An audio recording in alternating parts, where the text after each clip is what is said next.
வணக்கம்.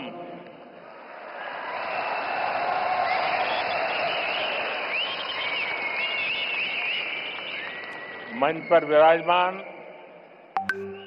तमिलनाडु के राज्यपाल आर.एन. रवि जी, केंद्रीय मंत्रिमंडल में मेरे साथी एल. मुरुगन जी, तमिलनाडु एग्रीकल्चर यूनिवर्सिटी के पूर्व कुलपति डॉक्टर के. रामासामी जी, अलग अलग कृषि संगठनों से आए गणमान्य सभी महानुभाव, अन्य उपस्थित जनप्रतिनिधिगण, मेरे प्यारे किसान भाइयों और बहनों और देश भर में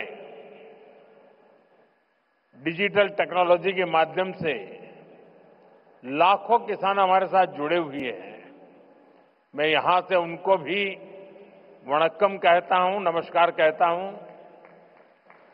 और सबसे पहले मैं आपकी भी और देश भर में जमा हुए मेरे किसान भाई बहनों की भी क्षमा मांगता हूं।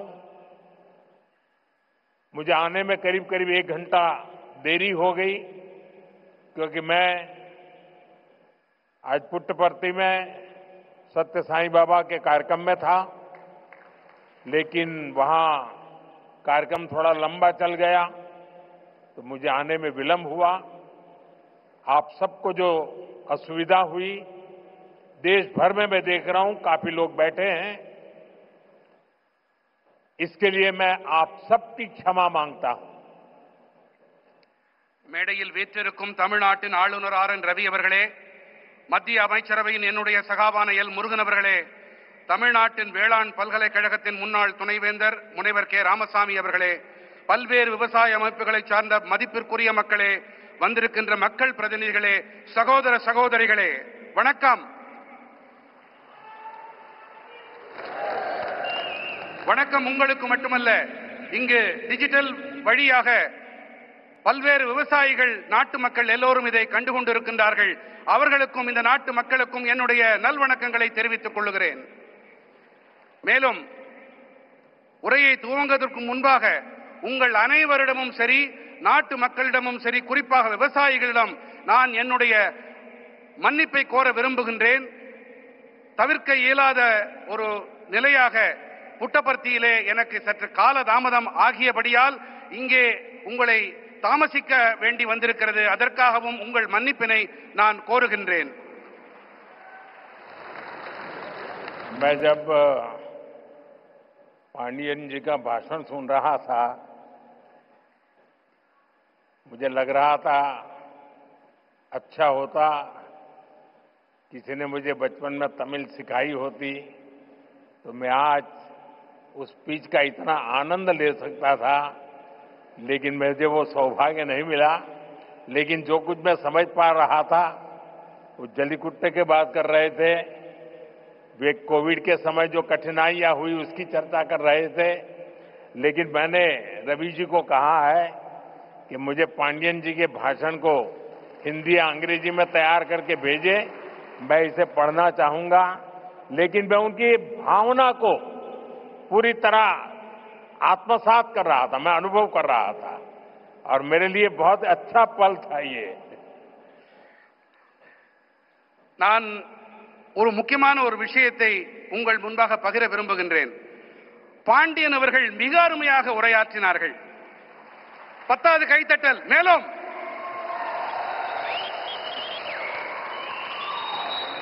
அவருடைய உரையை தமிழிலே இருந்ததால் என்னால் முழுமையாக புரிந்து கொள்ள முடியவில்லை. சிறுவயதில் நான் தமிழையும் கற்றிருக்கலாமே என்று அடிக்கடி நினைப்பதுண்டு. இன்று பாண்டியன் அவர்களுடைய உணர்வு மயமான இந்த உரை, அந்த முழுமையாக அதை புரிந்து கொள்ள முடியவில்லை என்றாலும் அந்த உணர்வு என்னை தொட்டது. மாண்புமிகு ஆளுநர் ரவி ஐயா அவர்களிடம் நான் விண்ணப்பித்திருக்கிறேன். பாண்டியன் அவர்கள் ஐயாவுடைய உரையை அதனை ஹிந்தி மொழியிலே அல்லது ஆங்கிலத்திலே மொழியாக்கம் செய்து எனக்கு தெரிவித்துக் கொடுக்குமாறு அவரிடம் விண்ணப்பித்திருக்கிறேன். जब मैं यहां मंच में आया तो मैं देख रहा था काफी किसान भाई बहन वो अपना गमछा घुमा रहे थे, तो मुझे लग रहा था कि बिहार की हवा मेरे आने से पहले पहुंच गई है। நான் இங்கே மேடையிலே வந்தபோது பல விவசாய வேளாண் குடிமக்கள் தங்களுடைய மேல் துண்டை அவர்கள் சுழற்றிக் கொண்டிருந்தார்கள். பீகாருடைய காற்று இங்கேயும் வீசுகிறதோ என்று என் மனம் அவாவியது.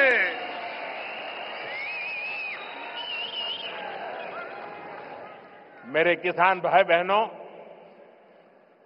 कोयम्बटूर की इस पावन धरती पर सबसे पहले मैं मरुदमलई के भगवान मुरुगन को प्रणाम करता हूं। कोयम्बटूर कल्चर, कंपैशन और क्रिएटिविटी की भूमि है। ये शहर अपनी दक्षिण भारत की उद्यम शक्ति का पावर सेंटर है। கோயமுத்தூரின் இந்த புனிதமான மண்ணிலே மருதமலையில் குடிகொண்டிருக்கும் ஐயன் முருகனை நான் முதன்மையாக தலைவணங்குகின்றேன். கோயம்புத்தூர் என்பது கலாச்சாரம், கனிவு, கவின் படைப்பு திறன் ஆகியவற்றை தனக்கு சொந்தமாக்கிக் கொண்ட பூமி. இந்த நகரமானது தென் பாரதத்தின் தொழில் முனைவு ஆற்றலின் சக்தி பீடம். यहां का टेक्सटाइल सेक्टर देश की इकोनॉमी का बहुत बड़ा कंट्रीब्यूटर है और अब तो कोयम्बटूर एक और मायने में विशेष बन गया है। यहां के भूतपूर्व सांसद सीपी राधाकृष्णन जी अब उपराष्ट्रपति के तौर पर हम सबका मार्गदर्शन कर रहे हैं। இங்கே இருக்கும் ஜவுளித்துறை தேசத்தின் பொருளாதாரத்திற்கு பெரும் பங்களிப்பு அளிக்கக்கூடியது. மேலும் இப்போது கோயம்புத்தூர் மேலும் ஒரு காரணத்தால் சிறப்பு பெறுகிறது. இங்கே நாடாளுமன்ற உறுப்பினராக இருந்த சிபி ராதாகிருஷ்ணன் அவர்கள் இப்போது துணை குடியரசுத் தலைவராக நம் அனைவருக்கும் வழிகாட்டிக் கொண்டிருக்கின்றார். साथियों, नेचुरल फार्मिंग एक ऐसा विषय है जो मेरे दिल के बहुत करीब है। मैं तमिलनाडु के सभी किसान साथियों को south India natural farming summit के इस अभूतपूर्व आयोजन के लिए शुभकामनाएं देता हूं। और अभी मैं प्रदर्शनी देखने गया था। मुझे बहुत किसानों से बातचीत करने का सौभाग्य मिला और कोई मैकेनिकल इंजीनियरिंग करके पीएचडी करके खेती कर रहा है, कोई नासा में चंद्रयान का काम करते करते छोड़ करके खेती कर रहा है और खुद खेती करता है। इतना ही नहीं, अनेक किसानों को वो तैयार कर रहे हैं, नौजवानों को ट्रेन कर रहे हैं। मुझे आज सार्वजनिक रूप से स्वीकार करना होगा, अगर मैं आज इस कार्यक्रम में न आया होता तो मैंने मेरी जिंदगी में बहुत कुछ गंवाया होता और आज मैंने यहां आकर के बहुत कुछ सीखा है।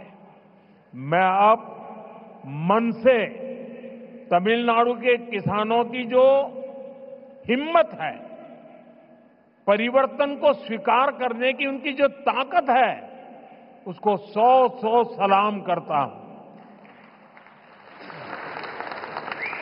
நண்பர்களே, இயற்கை விவசாயம் என்பது விசேஷமான ஒன்று.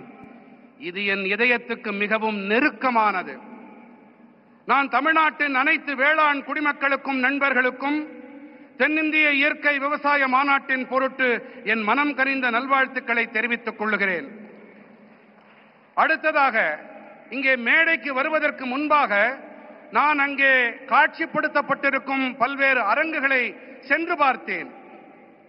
ஒருவர் இயந்திர பொறியியலில் முனைவர் பட்டம் பெற்ற பிறகு விவசாயத்திற்கு வந்திருக்கிறார்.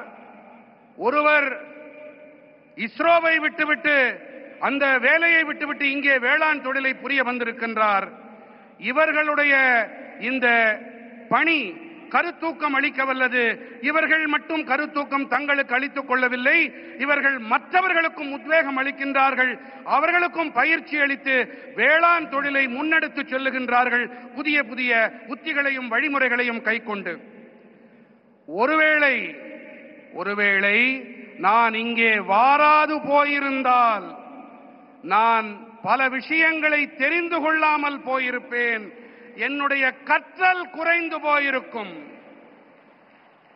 இந்த வேளையிலே நான் தமிழ்நாட்டின் வேளாண் பெருமக்களுக்கு என்னுடைய மனம் நிறைந்த பாராட்டுக்களை உங்களுடைய துணிச்சலுக்காக காணிக்கையாக்குகின்றேன்.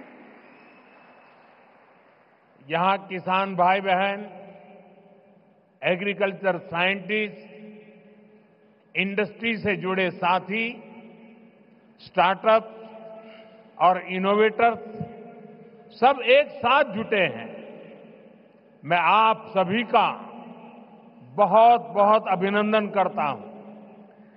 இங்கே வேளாண் சகோதர சகோதரிகளும் விவசாய அறிவியலாளர்களும் தொழில்துறையோடு இணைந்த நண்பர்களும் ஸ்டார்ட் அப்புகளும் புதுமைகள் கண்டுபிடிப்பாளர்களும் ஒன்றாக இணைந்திருக்கின்றார்கள். நான் உங்கள் அனைவருக்கும் என் வாழ்த்துக்களை தெரிவித்துக் கொள்ளுகின்றேன்.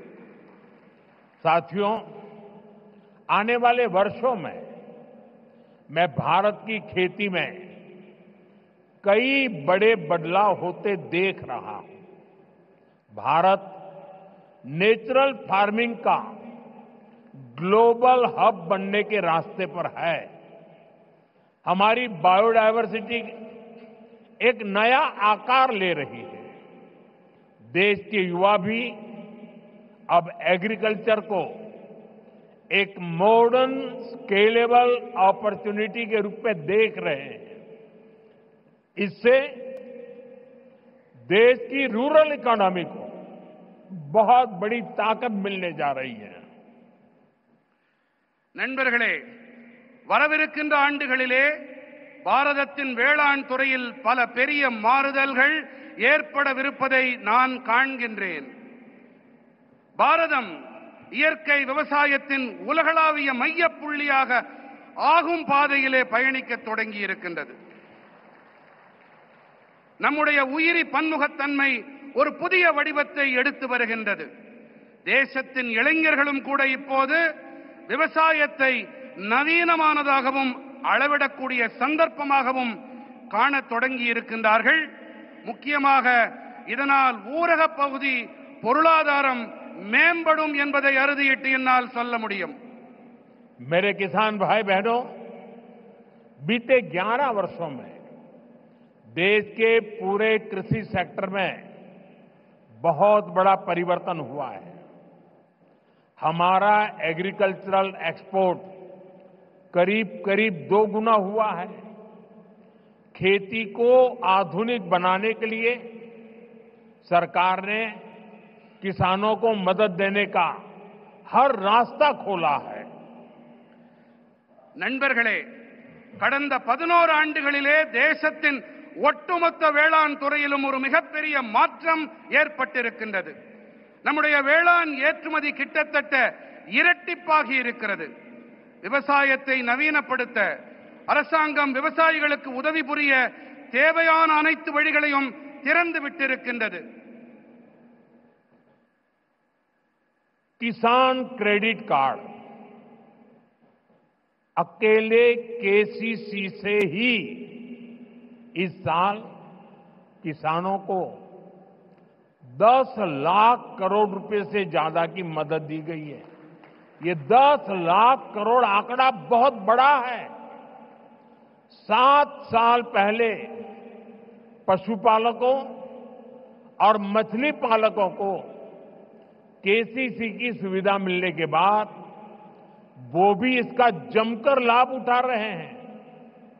बायो फर्टिलाइजर पर जीएसटी कम होने से भी किसानों को बहुत फायदा हुआ है। விவசாயிகள் கடன் அட்டை மூலமாக மட்டுமே இந்த ஆண்டு விவசாயிகளுக்கு 10,000 கோடி ரூபாய்க்கும் அதிகமான உதவிகள் அளிக்கப்பட்டிருக்கின்றன.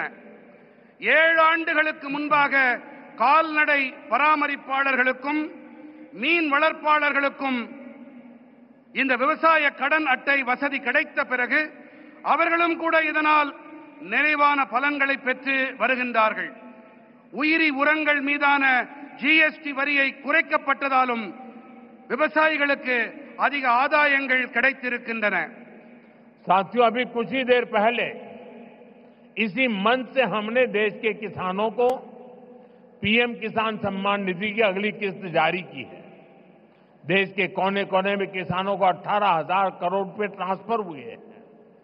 यहां तमिलनाडु के भी लाखों किसानों के खाते में पीएम किसान सम्मान निधि के पैसे पहुंचे हैं। நண்பர்களே, இப்போது சற்று நேரம் முன்பாக இந்த மேடையிலிருந்து தேசத்தின் விவசாயிகளுக்கு பிரதம மந்திரி விவசாயிகள் கௌரவ கொடையின் அடுத்த தவணை கொண்டு சேர்க்கப்பட்டது. தேசத்தின் அனைத்து மூலைகளில் இருக்கும் விவசாயிகளுக்கும் 18,000 கோடி ரூபாய் பரிமாற்றம் செய்யப்பட்டிருக்கின்றது. இங்கே தமிழ்நாட்டிலும் கூட பல லட்சம் விவசாயிகளின் வங்கிக் கணக்குகளிலும் பிரதம மந்திரி விவசாயிகள் கௌரவ கொடை அளிக்கப்பட்டிருக்கிறது. साथियों, अब तक इस योजना के तहत देश के छोटे किसानों को 4 लाख करोड़ रुपए की राशि सीधे उनके बैंक खाते में भेजी जा चुकी है।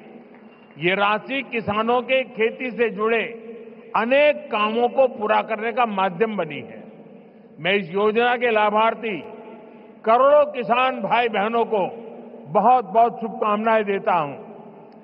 நண்பர்களே, இதுவரை இந்த திட்டத்திற்கு உட்பட்டு தேசத்தின் சிறு விவசாயிகளுக்கு 4 லட்சம் கோடி ரூபாய் தொகை நேரடியாக அவர்களுடைய வங்கிக் கணக்குகளிலே செலுத்தப்பட்டாகிவிட்டது. இந்த தொகை விவசாயத்தோடு தொடர்புடைய பல்வேறு பணிகளை நிறைவேற்றிக் கொள்ளும் சாதனமாக விவசாயிகளுக்கு பயனளிக்கிறது. இந்த திட்டத்தால் பயனடைந்த கோடிக்கணக்கான விவசாயிகளுக்கு நான் என் நல்வாழ்த்துக்களை தெரிவித்துக் கொள்ளுகின்றேன். वहां पीछे 2 बालिकाएं प्ले कार्ड लेकर कब से खड़ी है, हाथ उनके थक जाएंगे। मैं सिक्योरिटी के लोगों से कहूंगा कि वो लेकर के, शायद मेरे लिए लेके आई है, वो लेकर के मुझे दे दीजिए और आपका जो कुछ भी मैसेज होगा मैं उसको बड़ी गंभीरता से लूंगा। அங்கே கூட்டத்திலே ஒரு சிறுவன் கையிலே ஒரு பதாகையை ஏந்தி கொண்டிருக்கின்றான். அந்த குழந்தையிடமிருந்து பாதுகாப்பு அமைப்பை சேர்ந்தவர்கள் அவர்கள் அந்த பதாகையை வாங்கி கொண்டு வாருங்கள். கண்ணா, அதுல என்ன எழுதியிருக்கோ அதை நான் சீரியஸா எடுத்துக்கிறேன், அத கருத்துல கொள்றேன் அப்படிங்கறத நான் தெரிவிச்சுக்கிறேன். उसको जरा कलेक्ट करके मेरे पास पहुंचा दीजिए। அதை யாராவது கொஞ்சம் சேகரிச்சிட்டு இங்க கொண்டு வாங்க. साथियों, थैंक यू बेटा, आप कब से हाथ ऊपर करके खड़े थे। साथियों, கண்ணா ரொம்ப நேரமா கைய அதை தூக்கிட்டே நின்னுட்டு இருந்த, ரொம்ப ரொம்ப நன்றி உனக்கு. साथियों, नेचुरल फार्मिंग का विस्तार आज 21वीं सदी की कृषि की मांग है। बीते कुछ सालों में मांग बढ़ने के कारण खेतों में एग्रीकल्चर से जुड़े कई सेक्टर्स में केमिकल्स का इस्तेमाल तेजी से बढ़ा है। நண்பர்களே, இயற்கை வேளாண்மையின் விரிவாக்கம் என்பது இன்று 21ஆம் நூற்றாண்டு வேளாண்மையின் தேவை. கடந்த சில ஆண்டுகளிலே தேவையின் அதிகரிப்பு காரணத்தாலே வயல்களிலே விவசாயத்தோடு தொடர்புடைய பல துறைகளிலே ரசாயனங்களின் பயன்பாடு விரைவாக அதிகரித்து வருகின்றது. केमिकल फर्टिलाइजर्स और पेस्टिसाइड्स के ज्यादा इस्तेमाल के कारण सॉइल फर्टिलिटी गिर रही है, सॉइल मॉइस्चर पर असर पड़ रहा है और इन सबके साथ फार्मिंग की कॉस्ट पर हर साल वो बढ़ती ही जा रही है। इसका सॉल्यूशन क्रॉप डाइवर्सिफिकेशन और नेचुरल फार्मिंग से ही संभव है। ரசாயன உரங்கள், பூச்சிக்கொல்லிகள் ஆகியவை அதிக அளவிலான பயன்படுத்தல் காரணமாக நிலத்தின் வளம் வீழ்ச்சியடைகிறது, மண்ணின் ஈரத்தன்மைக்கு பாதிப்பு ஏற்படுகிறது. மேலும் இவை அனைத்தோடு விவசாயத்தின் செலவினமும் ஒவ்வொரு ஆண்டும் அதிகரித்துக் கொண்டே இருக்கின்றது. இதற்கான தீர்வு என்னவென்று சொன்னால், பயிர்களின் பன்முகத்தன்மை மற்றும் இயற்கை வேளாண்மை மட்டுமே. साथियों, हमारी मिट्टी की फर्टिलिटी और क्रॉप में न्यूट्रिशनल रिवाइवल के लिए हमें नेचुरल फार्मिंग के रास्ते पर बढ़ना ही होगा। ये हमारा विजन भी है और हमारी जरूरत भी है। तभी जाकर हम अपनी आने वाली पीढ़ियों के लिए अपनी बायोडायवर्सिटी को संरक्षित रख पाएंगे। நண்பர்களே, நம்முடைய மண்ணின் வளத்தை பொருட்டும் பயிர்களின் ஊட்டச்சத்தின் மீள் உயிர்ப்பின் பொருட்டும் நாம் இயற்கை வேளாண்மை பாதையிலே முன்னேறியே ஆக வேண்டும். இதுவே நம்முடைய தொலைநோக்கு, இது நம்முடைய அத்தியாவசிய தேவையும் கூட. அப்போதுதான் நாம் நமது வரவிருக்கும் தலைமுறையினருக்கு நமது உயிரி பன்முகத்தன்மையை பாதுகாத்து அளிக்க முடியும். नेचुरल खेती हमें क्लाइमेट चेंज, मौसम में हो रहे बदलाव का सामना करने में मदद करती है। यह हमारी मिट्टी की सेहत को स्वस्थ रख सकती है और इससे लोगों को नुकसान करने वाले केमिकल से भी बचाया जा सकता है। आज का ये आयोजन इसी दिशा में एक बहुत बड़ी भूमिका निभाने जा रहा है। இயற்கை வேளாண்மையானது சூழல் மாற்றம், பருவநிலையில் ஏற்பட்டு வரும் மாற்றத்தை எதிர்கொள்ள நமக்கு பேருதவியாக இருக்கின்றது. இது நமது மண்ணின் நலத்தையும் ஆரோக்கியமாக வைத்திருக்க உதவுகின்றது. மேலும் இதனால் மக்களுக்கு தீங்கு விளைவிக்கும் வேதிப் பொருட்களிலிருந்து தற்காத்துக் கொள்ள முடிகின்றது. இன்றைய இந்த மாநாடு இந்த திசையினிலே மிகப்பெரிய பங்களிப்பை அளிக்க இருக்கின்றது. साथियों, हमारी सरकार भारत के किसानों को नेचुरल फार्मिंग के लिए भी बहुत प्रोत्साहन दे रही है। एक वर्ष पहले केंद्र सरकार ने national mission on natural farming की शुरुआत की थी। इससे लाखों किसान जुड़ चुके हैं। நண்பர்களே, நமது அரசாங்கம் பாரதத்தின் விவசாய பெருமக்கள் இயற்கை வேளாண்மையை மேற்கொள்ள நிறைய ஊக்கமளித்து வருகின்றது. ஓராண்டுக்கு முன்பாக மத்திய அரசு இயற்கை விவசாய தேசிய நோக்கினை தொடங்கி வைத்தது. இதன் காரணமாக லட்சோப லட்சம் விவசாயிகளால் ஒன்றிணைய முடிந்தது. इसका पॉजिटिव इम्पैक्ट खास तौर पर पूरे दक्षिण भारत पर में दिख रहा है। यहां आज तमिलनाडु में ही करीब 35,000 हेक्टेयर लैंड पर ऑर्गेनिक और नेचुरल फार्मिंग हो रही है। இது ஏற்படுத்திய ஆக்கப்பூர்வமான தாக்கத்தை குறிப்பாக மொத்த தென் பாரதத்திலும் நன்கு காண முடிகிறது. இங்கே தமிழ்நாட்டிலும் கூட சுமார் 35,000 ஹெக்டேர் அளவு நிலத்தில் இயற்கை வேளாண்மை மேற்கொள்ளப்பட்டு வருகின்றது. साथियों, नेचुरल फार्मिंग भारत का अपना स्वदेशी विचार है।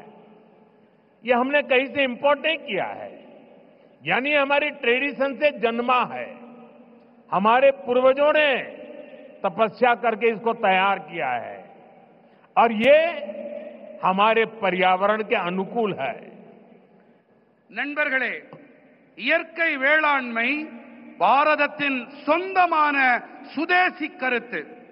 இதை நாம் எங்கிருந்தும் யாரிடமிருந்தும் பெறவில்லை, இறக்குமதி செய்யவில்லை. அதாவது இது நமது பாரம்பரியத்தில் பிறந்தது, நம்முடைய சுற்றுச்சூழலுக்கு உவப்பானது, உகந்தது. मुझे खुशी है कि दक्षिण भारत के किसान प्राकृतिक खेती की परंपराओं जैसे पंचगव्य, जीवामृत, बीजामृत, आच्छादन आदि को निरंतर अपनाए हुए है। ये परंपराएं मिट्टी का स्वास्थ्य बेहतर रखती हैं, फसलों को केमिकल मुक्त रखती हैं और इनपुट कॉस्ट बहुत कम कर देती है।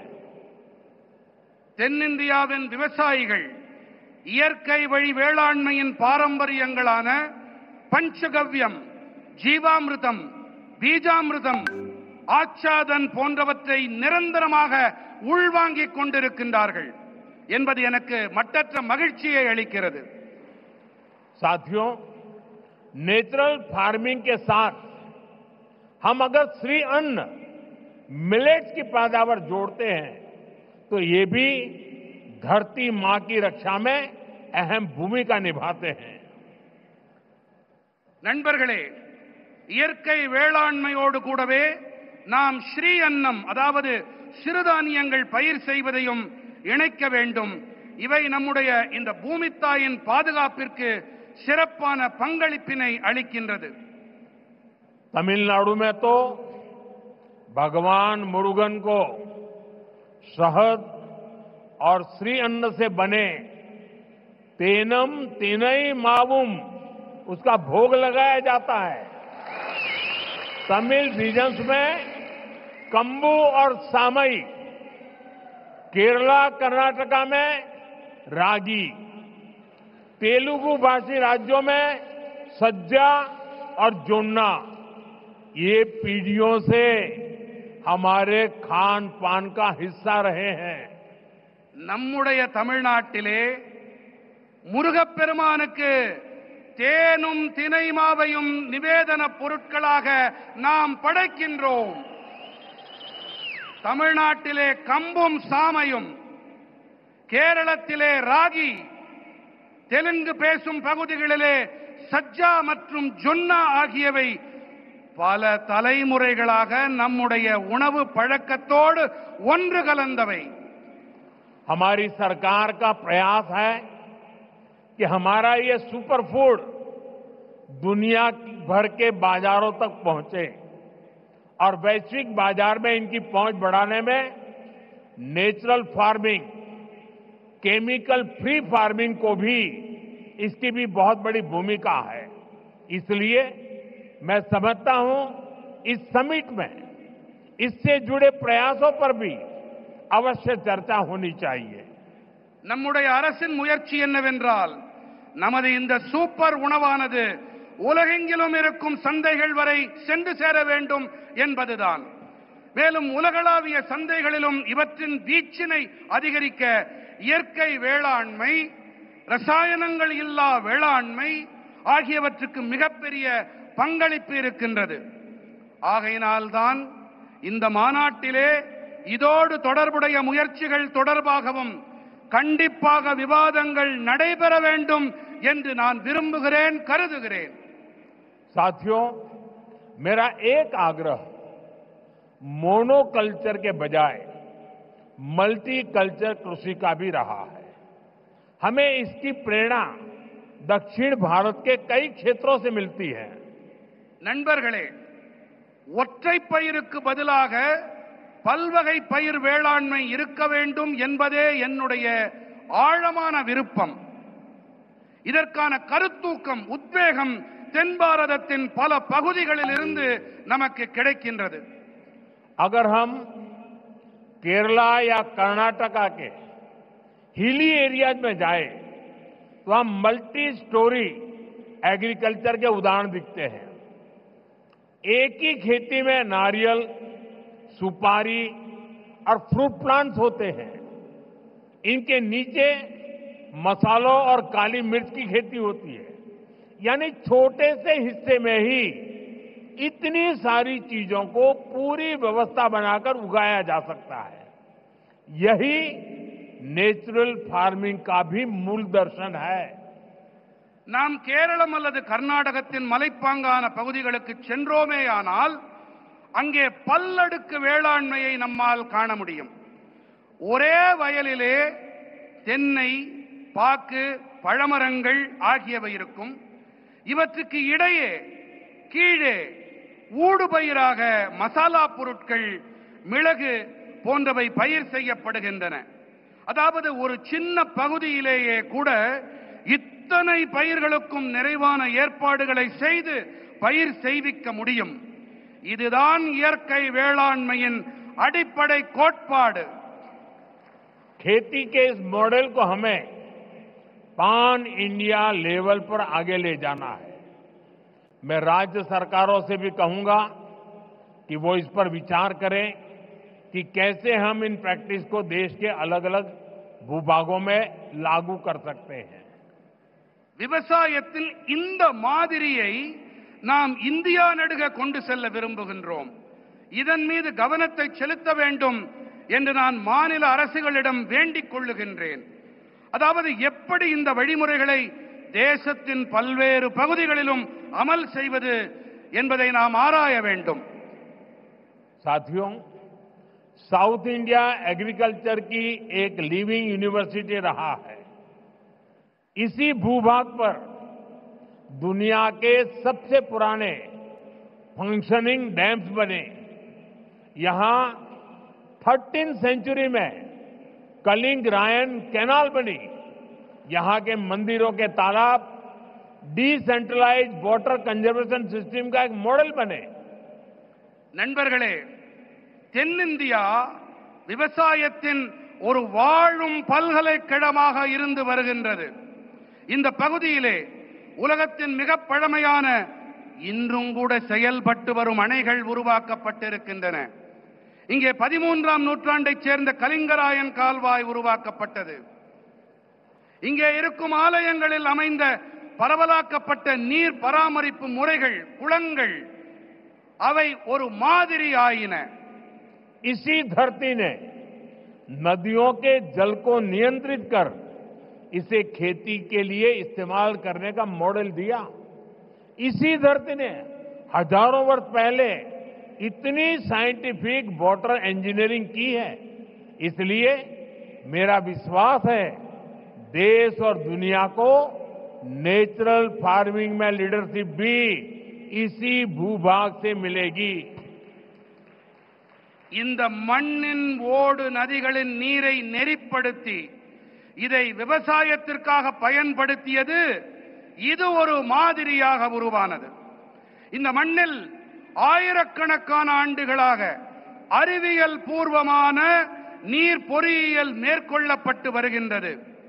அந்த வகையிலே தேசத்திலும் சரி, உலகிலும் சரி, இயற்கை வேளாண்மைக்காக தலைமை ஏற்பு என்றால் அதுவும் கூட இந்த நிலப்பகுதியிலிருந்துதான் கிடைக்கும் என்பது என்னுடைய அசையா நம்பிக்கை. साथियों, विकसित भारत के लिए एक फ्यूचरिस्टिक एग्रीकल्चर इकोसिस्टम बनाने के लिए हम सभी को एक साथ मिलकर काम करना होगा. நண்பர்களே, வளர்ச்சியடைந்த பாரதத்திற்காக வருங்கால விவசாய சூழல் அமைப்பினை உருவாக்குவதற்காக நாம் அனைவரும் இணைந்து பணிபுரிய வேண்டும்.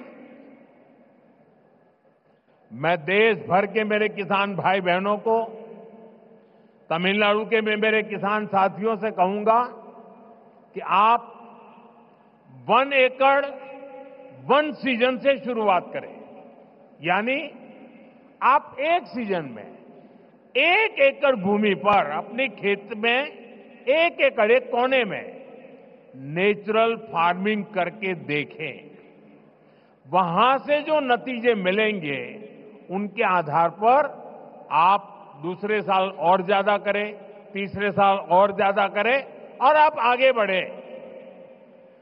நான் நம்முடைய தேசத்தின் விவசாயிகளாகட்டும், இங்கே தமிழ்நாட்டின் விவசாய பிரதிநிதிகளாக இங்கே கூடியிருக்கும் வேளாண் துறை சகோதர சகோதரிகளாகட்டும், நீங்கள் அனைவரும் 1 ஏக்கர் 1 பருவம் என்பதிலிருந்து தொடங்குங்கள். அதாவது நீங்கள் ஒரு பருவ காலத்தில் 1 ஏக்கர் நிலத்தில் இயற்கை விவசாயம் செய்வதை தொடங்குங்கள். அதிலிருந்து உங்களுக்கு என்ன பலன்கள் என்ன விளைவுகள் கிடைக்கிறதோ அதை பொறுத்து விரிவாக்கம் செய்யுங்கள் என்று நான் என்னுடைய விவசாய சகோதர சகோதரிகளிடம் கேட்டுக்கொள்ளுகின்றேன். मैं सभी साइंटिस्ट और रिसर्च इंस्टीट्यूशन से भी आग्रह करूंगा कि नेचुरल फार्मिंग को एग्रीकल्चर करिकुलम का मुख्य हिस्सा बनाएं। आप गांव में जाकर किसानों के खेत को अपनी लैब बनाएं। हमें हर हाल में नेचुरल फार्मिंग को साइंस बैक्ड मूवमेंट बनाना होगा। இயற்கை விவசாயத்தை வேளாண் பாடத்திட்டத்தில் முக்கியமான பங்காக ஆக்குங்கள்.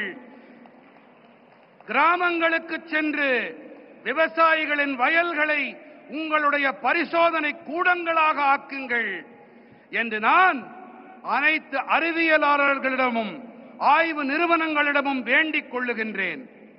நாம் எப்படியாவது நாம் இயற்கை விவசாயத்தை அறிவியல் சார்புடைய இயக்கமாக आक வேண்டும்.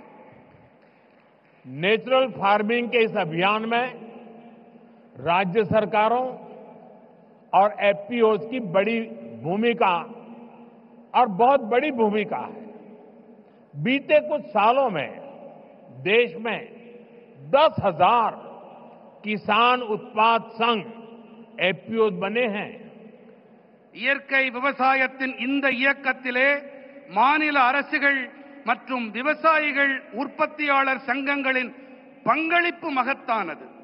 கடந்த சில ஆண்டுகளிலே தேசத்தில் 10,000 விவசாயிகள் உற்பத்தியாளர் அமைப்புகள் உருவாகி இருக்கின்றன. एफपीओज के सहयोग से हम किसानों के छोटे छोटे समूह क्लस्टर्स बनाए, वहीं पर सफाई, पैकिंग, प्रोसेसिंग की सुविधा दें और इनेम जैसे ऑनलाइन बाजार से सीधे जोड़े। इससे प्राकृतिक खेती से जुड़े किसानों को और लाभ होने की संभावना होगी। விவசாயிகள் உற்பத்தியாளர்கள் சங்கங்களின் உதவியோடு நாம் விவசாயிகளின் சின்ன சின்ன குழுக்களை உருவாக்கி இருக்கின்றோம். அவர்களுக்கு சுத்தப்படுத்தல், பேக்கிங், பதப்படுத்தல் வசதிகளை செய்து தர வேண்டும். மின்னணு சந்தை போன்ற இணையவழி சந்தைகளோடு நேரடியாக இணைக்க வேண்டும். இதன் வாயிலாக இயற்கை வேளாண்மையோடு இணைந்த விவசாயிகளுக்கு மேலும் லாபம் கிடைக்கும் சாத்தியக்கூறுகள் உண்டாகும். जब हमारे किसान का पारंपरिक ज्ञान, विज्ञान की ताकत और सरकार का समर्थन तीनों जुड़ जाते हैं तो किसान भी समृद्ध होगा और हमारी धरती मां भी स्वस्थ रहेगी. நமது விவசாயிகளின் பாரம்பரியமான ஞானம், அறிவியலின் பலம், அரசாங்கத்தின் ஆதரவு ஆகிய இந்த மூன்றும் இணையும் போது விவசாயிகளும் வளம் பெறுவார்கள், தன்னிறைவு அடைவார்கள். அதோடு கூடவே நம்முடைய பூமி தாயும் ஆரோக்கியமாக இருக்கின்றாள். साथियों, मेरा पक्का विश्वास है ये समिट और खास करके हमारे किसान भाई बहनों ने जो नेतृत्व दिया है, इस समिट से देश में नेचुरल फार्मिंग को एक नई दिशा मिलने वाली है. यहां से नए आइडियाज, नए सॉल्यूशंस निकलेंगे. इसी उम्मीद के साथ मैं आप सभी को फिर से बहुत बहुत शुभकामनाएं देता हूं. बहुत बहुत धन्यवाद. எனக்கு ஒரு நம்பிக்கை இருக்கின்றது, மிகப்பெரிய நம்பிக்கை. அது என்னவென்று சொன்னால், இங்கே ஆர்வத்தோடு இந்த மாநாட்டிலே பங்கெடுப்பதற்காக வந்திருக்கும் வேளாண் பெருமக்களும் சரி, உங்களுக்கு தலைமை ஏற்று நடத்தி கொண்டிருக்கும் இந்த தகைமையாளர்களும் சரி, இவர்கள் காரணமாக இந்த மாநாடு தேசத்தின் இயற்கை வேளாண்மைக்கு ஒரு புதிய திசையை காட்டும் இங்கிருந்து உருவாகும் புதிய கருத்துக்கள், எண்ணங்கள் மூலமாக புதிய தீர்வுகள் பிறக்கும். இந்த நம்பிக்கையோடு உங்கள் அனைவருக்கும் பல பல நல்வாழ்த்துக்களை தெரிவித்துக் கொள்கிறேன். நன்றி. मेरे साथ बोले भारत माता की, भारत माता की, भारत माता की. बहुत बहुत धन्यवाद.